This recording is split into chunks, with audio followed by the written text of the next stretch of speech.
একটা number one দেশের যদি তোমরা এমনি আঙুল তুল্লা কথা কও কেমন লাগে কসে জিনিসটা অ্যাকচুয়ালি শুনতে খারাপ আর শুনতে ভালোও লাগতো না এমন এমন মানুষ আছে মানে আমরার দেশের মানুষের কথা কইতাছি আমার কথাটা হইতে পারে আমরার দেশের মানুষের মধ্যে যারা অন্ধভক্ত হয়ে রয়েছে তার লাগে এই জিনিসটা ভালো লাগতো না কারণ কেন জানো নি কারণ হলো আমাদের দেশের 56 ইঞ্চি মানুষের উপরে আঙুল তেল্লা কথা কইছি এক একটা মানুষের মাঝখানের যে মানুষটা আছে হেলেন ঠিক আছে তো হে একটা কথার প্রশ্ন উত্তর দিতে পারছে না বিদেশের মধ্যে গিয়া নরওয়ের মধ্যে গিয়া হ্যাঁ ইন্ডিয়ার মধ্যে কী জবাব দিব ঠিক আছে না বিদেশে হইতে পারে হ্যার কথা বুঝছে না হ্যাঁ যে ইংলিশ কইছে হ্যাঁ ইংলিশের কথা হে ইংলিশ হ্যাঁ জানুই না কি ইংলিশ কইছে হ্যাঁ 56 ইঞ্চির তেলে দম নাই ইংলিশের কথা শুনে শুনে জবাব দেওয়ার ঠিক আছে আর মানে তারপরে এ কথা কোয়ার পরে আমরা ইন্ডিয়ার মানুষ কী করছে আঙ্গুল তোলে যেই দেশ ওয়ার্ল্ডের মধ্যে নাম্বার ওয়ানের মধ্যে আছে হ্যাঁ এই দেশের পত্রকাররে মানে প্রেসের মানুষরে মানে পত্রকাররে আঙুল তেল্লা কথা কয় আমরা দেশের পত্রকার তো ইডি যদি মানে ফাও যদি মানে হেতারা জুতা যদি না ছাড়তো জুতা জুতা যদি না ছাড়তো 56 ইঞ্চির মানুষেরা যদি জুতা না ছাড়তো তাহলে ইডির মনে খানা আজ পর্যন্ত কোনো সময় হজম হইতো না কেন জানো তারা জানে আছে যদি ওই পত্রকারের উপরে যদি আমি তুললে না তুললে কথা কই তাহলে 56 ইঞ্চি হইতে পারে এন থেকে সরাই দিতে পারে এর 5-6 জন আছে এনে তো 5-6 জন দেখাইছে আরও কত মানুষ আছে সরাই দিতে পারে ঠিক আছে তো এই কারণে তারা আঙুল তিল্লা করতে পেরেছে ইন্ডিয়ান অল ওয়ার্ল্ডের নাম্বার ওয়ান দেশের আঙুল তিল্লা কথা কয় তুই চাটুকারিতা কারে কয়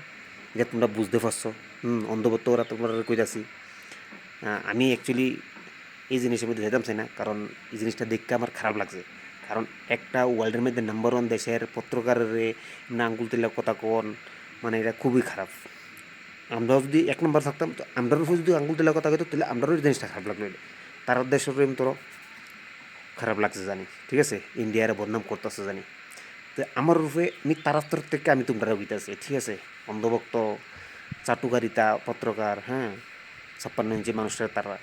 ঠিক আছে অ্যাকচুয়ালি 56 ইঞ্চি মানুষটা যেটা কইতাছে হইতে পারে আমার বিশেষ করে আমার আমার মাথায় দিমাগ যেটা কইতাছে হ্যাঁ ইংলিশ যেটা কইছে এটা ইংলিশ বুঝতেই পারছে না কইতেও পারছে না ঠিক আছে এই কারণে হ্যাঁ ইংলিশে জবাবই দিতে পারছে না ঠিক আছে কীটা কইছে হ্যাঁ 56 ইঞ্চির যুদ্ধের দম আছে আর দেখতেছো না দেশ বিচ চালাইতেছে সব কিছু বিচ্ছি হইতেছে ওখানে আরও কত কিছু ব্যস্ত আছে শুনতেছোই তোমরা তো আরও বেচবা অন্ধভক্তরা দিতে দাও ভোট তোমরা আরও আচ্ছা দিন সে চিন্তা করে দিতে আসো দাও তাই আচ্ছা দিন পাইবা কেটে জানো নি এই যখন আর কটা দিনে পরি পাইবা বুঝতে পাইবা ঠিক আছে যখন এই দেশ ছেড়ে যাবো গা ले कोई ना झूला उठा के चल देंगे तो झूला उठा के चल देंगे तो तुम लोग बैठे रहना इस देश में कैसे खाना है कैसे रोना है एक आदमी के ऊपर कितना आदमी का एक आदमी के ऊपर इंडिया के एक आदमी के ऊपर कितना लाखों का कर्जा हो जाएगा आपको पता नहीं वो खुद देना पड़ेगा दूसरा यूज़ किया है मगर खुद देना पड़ेगा आप लोग ये सोच लेना अगले वीडियो में आप लोग और भी बताएंगे और ये जो नंबर वन देश का পত্রকার রে হ্যাঁ নাম্বার ওয়ান দেশের পত্রকার রে যে একটা আঙুল দিলে কথা কইছে আমরা ইন্ডিয়ার চাটুকারিতা পত্রকাররা এটা আমার থেকে ভালো লাগছে না তোমার থেকে যদি ভালো লাগে না খারাপ লাগছে অবশ্যই কমেন্টে জানাইবা ভিডিওটা শেয়ার করে দিবা যদি পারো ওকে সবাই ভালো থেকো সুস্থ থেকো আর এরকম ভিডিও যদি শুনতে চাও তো অবশ্যই আমার চ্যানেলটা ফোন করে রাখবে